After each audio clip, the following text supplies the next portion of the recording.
Hello students, good morning to all of you. Today we will discuss about next chapter price elasticity of demand. आज हम next chapter के बारे में study करने वाले हैं. चैप्टर का नेम है प्राइस इलास्टिसिटी ऑफ डिमांड. तो what is the meaning of price elasticity of demand? कि प्राइस इलास्टिसिटी ऑफ डिमांड का क्या मीनिंग है, क्या होता है प्राइस इलास्टिसिटी ऑफ डिमांड. तो सबसे पहले हम करते हैं meaning of price elasticity of demand. तो देखो अभी तक हमने जब थ्योरी ऑफ डिमांड चैप्टर किया था तो थ्योरी ऑफ डिमांड चैप्टर के अंदर हमने किया कि change in demand due to change in prices. Change in demand due to change in prices, it means demand change with the change in prices. Demand थी वो प्राइस के साथ साथ क्या हो रही थी, चेंज हो रही थी. If prices rise demand fall, prices fall तो डिमांड राइज. इन सब के ऊपर स्टडी किया था कि दोनों में इनवर्स रिलेशन होता है. डिमांड बढ़ जाती है जब प्राइसेस कम होते हैं, प्राइसेस ज्यादा होते तो डिमांड क्या हो जाती है, कम हो जाती है. बट हमने ये स्टडी नहीं किया कि how much change in demand due to change in prices, कि प्राइसेस के चेंज होने से डिमांड में कितना चेंज आया. हाउ मच, कितना चेंज. इट मींस कि उस चेंज को इन परसेंटेज की बात करें, इन टर्म्स ऑफ डिग्री हम बात करें, उसके अंदर हमने उसको मेजर नहीं किया. तो जो प्राइस इलास्टिसिटी ऑफ डिमांड है यहाँ पर जनरली हम स्टडी क्या करेंगे, हाउ मच, कि कितना चेंज आया. How much change in quantity demand due to change in prices, या फिर हम कहेंगे कि how to change in quantity demand due to change in percentage of prices, कि प्राइसेस में इतना परसेंट चेंज आने से डिमांड में कितना चेंज आया. जैसे कि मैंने जनरली कहा इफ प्राइसेस राइज 10% तो डिमांड फॉल बाय 50%. यदि प्राइसेस 10% इंक्रीज हुए तो डिमांड कितनी, 50% क्या हो गई, फॉल हो गई. It is called elasticity, price elasticity of demand. इसको क्या कहा जाता है, प्राइस इलास्टिसिटी ऑफ डिमांड. जबकि थ्योरी ऑफ डिमांड में ये हमने स्टडी नहीं किया था. वहां केवल क्या किया, हमने बिहेवियर को स्टडी किया था कि what is the behavior of demand due to change in prices. Prices के चेंज होने के कारण डिमांड का बिहेवियर क्या होगा. या फिर हम ये भी कह सकते हैं वहां केवल हमने क्वालिटेटिव कौन सी इंफॉर्मेशन ली थी, कौन सी स्टडी की थी, क्वालिटेटिव स्टडी की थी. और यहाँ हम स्टडी करेंगे क्या, क्वांटिटेटिव स्टडी हमें करनी है. क्लियर हो गया. अब हम देखते हैं meaning price elasticity of demand, कि प्राइस इलास्टिसिटी ऑफ डिमांड क्या है.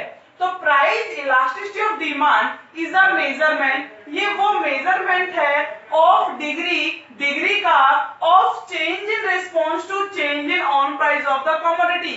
किसी भी कमोडिटी के खुद के अपने प्राइसेस के चेंज होने से उस कमोडिटी की डिमांड में क्या रिस्पांस आता है, कैसे वो चेंज होती है, वो क्या कहलाएगा, हमारा प्राइस इलास्टिसिटी ऑफ डिमांड.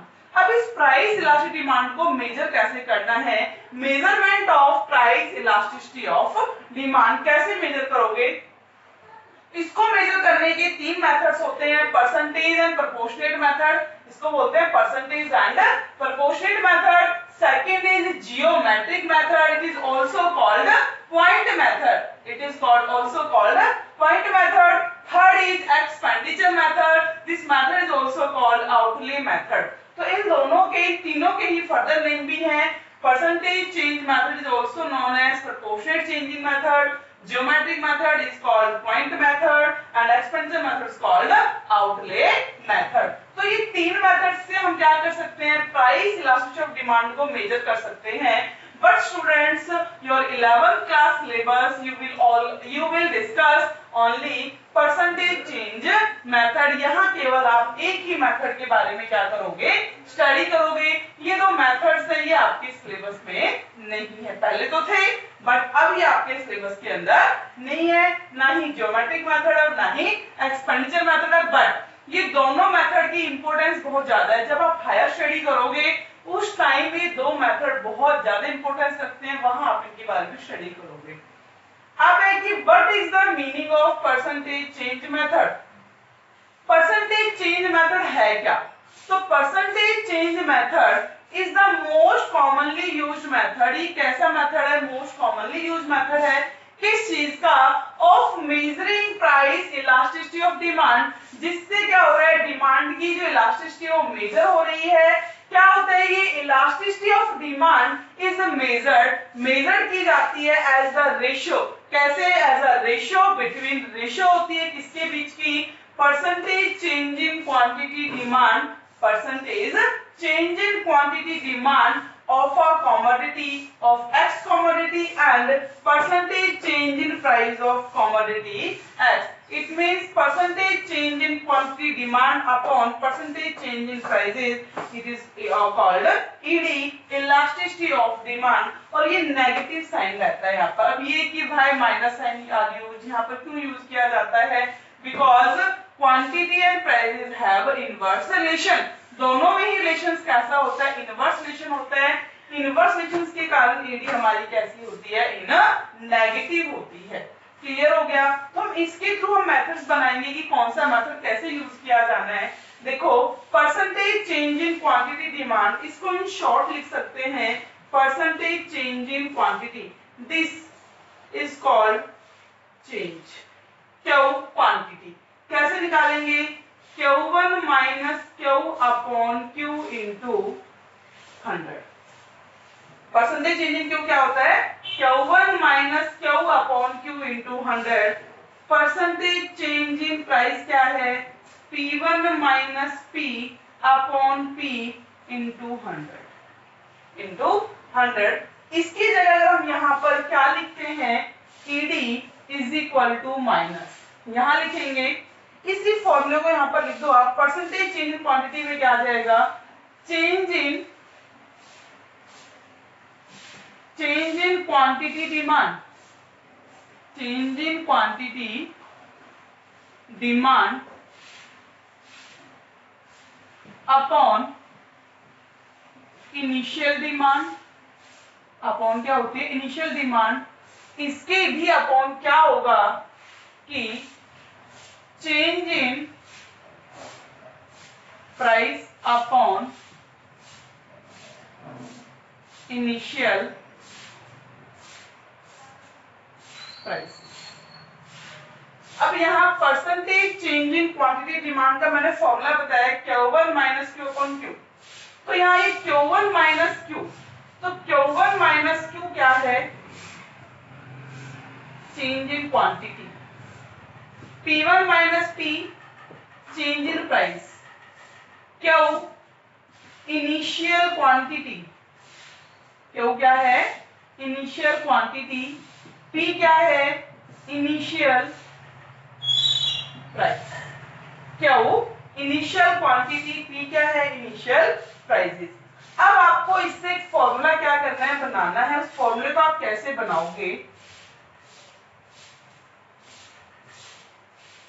तो यहाँ पर देखो, आपने चेंज इन क्वांटिटी डिमांड लिखी ED इज इक्वल टू, तो Q1 minus Q upon Q, upon क्या हुआ? P1 minus P upon P into 100, क्योंकि परसेंटेज में इंटू 100। क्लियर हो गया? 100 से 100 कैंसिल भी हो गया, 100 से 100 क्या हो गया? कैंसिल। तो ED Q1 माइनस Q किसके बराबर है? Change in Q upon Q। P1 minus P change in P upon P। अब इसका क्या करते? इसको रेसिप्रोकल कर दो। Change in Q upon Q, ये रिवर्स हो जाएगा P upon change in P। तो ED का फॉर्मूला क्या बनेगा? ये माइनस नेगेटिव साइन रहेगा ही, तो change in Q upon change in P into P upon Q।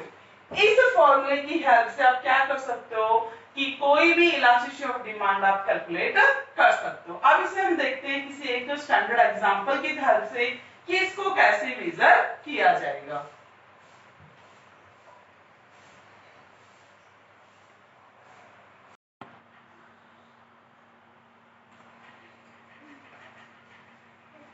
अब इसको देखते हैं हम एक स्टैंडर्ड क्वेश्चंस की हेल्प से। कहता है one price of a good is ₹5। कोई गुड्स है, कमोडिटी है, जिसके प्राइस कितने हैं? ₹5। The consumer buy 20 units of that goods. जब प्राइस 5 है तो कंज्यूमर 20 यूनिट्स को क्या करता है? परचेज करता है। व्हेन प्राइस चेंज टू ₹7, जैसे ही प्राइस क्या हो जाते हैं, चेंज हो जाते हैं, कितने हो जाते हैं prices 7, the quantity purchase change to 12 units, तो जो क्वांटिटी है वो भी चेंज ओवर कितनी हो जाती है 12। कैलकुलेट ईडी, तो यहाँ पर ईडी क्या है, इलास्टिसिटी ऑफ डिमांड, क्या है ये, इलास्टिसिटी ऑफ डिमांड। हमें वन बाय वन करना है, सारी इंफॉर्मेशन देखनी है।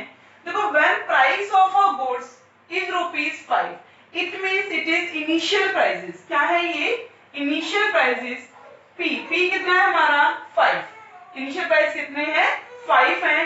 कहता consumer buy 20 units of that goods, उस टाइम कंज्यूमर 20 यूनिट्स को परचेज करता है, it means initial quantity is 20। भाई जब प्राइसेस कितने हैं 5 है, तो उस टाइम कंज्यूमर कितने क्वांटिटी की डिमांड कर रहा है 20, इट मींस पी कितना है हमारा 5 है, क्यों, इनिशियल क्वांटिटी कितनी है 20। कहता वन प्राइस चेंज टू ₹7, जैसे ही प्राइसेस क्या होते हैं, चेंज होते हैं, कितने, पी से P1 कितना होता है 7, it means new prices. P1 क्या है, न्यू प्राइसेस। प्राइस जितने जैसे 7 होते हैं, the quantity purchase change to 12 units, तो उसी टाइम क्वांटिटी भी चेंज होकर कितनी हो जाती है, क्यों पर। ये देख भी रहे हैं, देखो प्राइसेस जब 5 थे तो कंज्यूमर ने डिमांड की 20 यूनिट्स की, और जैसे ही प्राइसेस क्या हो गए, इंक्रीज हो गए, प्राइस इंक्रीज हो गए, 7 हो गए, तो उस टाइम डिमांड क्या हो गई, डिक्रीज हो गई 12। प्राइस इंक्रीज हुए हैं यहाँ पर और डिमांड क्या हुई है, डिक्रीज हुई है। कह रहा है कि calculate ED, ED elasticity of demand को आप कैलकुलेट कीजिए। ईडी का हमने फॉर्मूला देखा था, क्या था, परसेंटेज, या फिर हम ये कहते हैं दोनों तरफ से निकाल सकते हैं, मैं दोनों से बताऊंगी। Change in quantity upon change in price into P upon Q, change in quantity upon change in P into P upon Q. तो यहां हम सबसे पहले क्या निकालें, चेंज इन पी, क्या है P1 minus P, change in P क्या है P1 माइनस पी, तो P1 है 7, P है 5, तो कितना आ गया 2 सॉरी। फिर है चेंज इन क्यू, तो Q1 माइनस क्यू कितना, यहाँ 12 माइनस 20 माइनस 8, सारे इंफॉर्मेशन हमारे पास है। तो चेंज इन क्यू कितना है -8 upon change in P, change in P कितना कैलकुलेट किया है 2 इंटू पी की वैल्यू कितनी है 5 और क्यू कितना है 20। कैंसिल करें,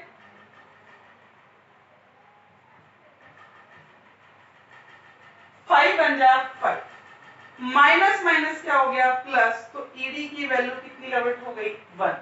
ये तो था प्रोपोर्शनेट मेथड से। अगर आप इसको परसेंटेज मेथड से कैलकुलेट करना चाहते हो, तो परसेंटेज मेथड में क्या था, ED is equal to percentage change in quantity upon percentage change in prices.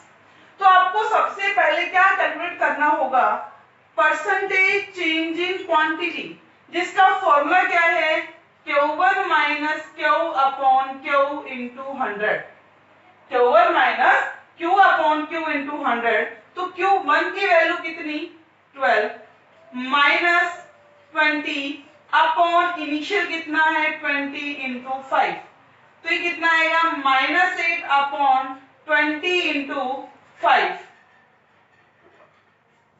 100, तो 25 जा 100 और माइनस कितना आ गया 40। इट मींस कि जो क्वांटिटी में चेंज आया वो कितना चेंज आया, क्वांटिटी कितने से गिरी 40% से गिर गई, क्वांटिटी कितने से गिर गई 40% से गिर गई। अब देखते हैं प्राइसेस में कितना चेंज आया, तो percentage change in price P1 minus P upon P into 100, P1 क्या है, तो P1 है हमारा कितना 7, P कितना है, P की वैल्यू है 5 upon P initial prices 5 into 100, तो 2 अपॉन 5 इंटू 100, तो 20, और ये भी कितना आ गया 40%। इट मींस प्राइसेस भी 40% से क्या हुए हमारे इंक्रीज हुए, तो डिमांड भी 40% से क्या हो गई डिक्रीज हो गई। अब यहाँ हमें ईडी निकालना है परसेंटेज मेथड, तो परसेंटेज चेंज इन क्वांटिटी, ये माइनस साइन रहेगा यहाँ पर। कितने का चेंज आया चेंज इन क्वांटिटी में, माइनस का, -40 चेंज आया, -40% अपॉन 40, तो कैंसिल करोगे तब भी कितना आएगा 1, ईडी की वैल्यू 1। चाहे आप इसको प्रोपोर्शनल मेथड से निकालो, चाहे आप इसको परसेंटेज मेथड से निकालो, दोनों ही सिचुएशन में आंसर क्या आने वाला है, सेम आने वाला है। बस इसमें ये पता चल जाता है कि how much change in quantity demand in percentage, ठीक है कि हाँ क्वांटिटी डिमांड में परसेंटेज में कितना चेंज आया, और यहाँ किसमें पता चलता है, ओनली क्वांटिटी में पता चलता है। क्लियर हो गया। तो इसके कुछ बेसिक और न्यूमेरिकल क्वेश्चंस भी हैं, तो आज हम केवल एक मेथड करेंगे, इलास्टिसिटी ऑफ डिमांड का मीनिंग क्या है और परसेंटेज मेथड। और कल आपको प्रैक्टिस के लिए मैं कुछ क्वेश्चंस दूंगी किसके इलास्टिसिटी ऑफ डिमांड के, वो क्वेश्चंस आपको सॉल्व करने होंगे। क्लियर हो गया सभी को।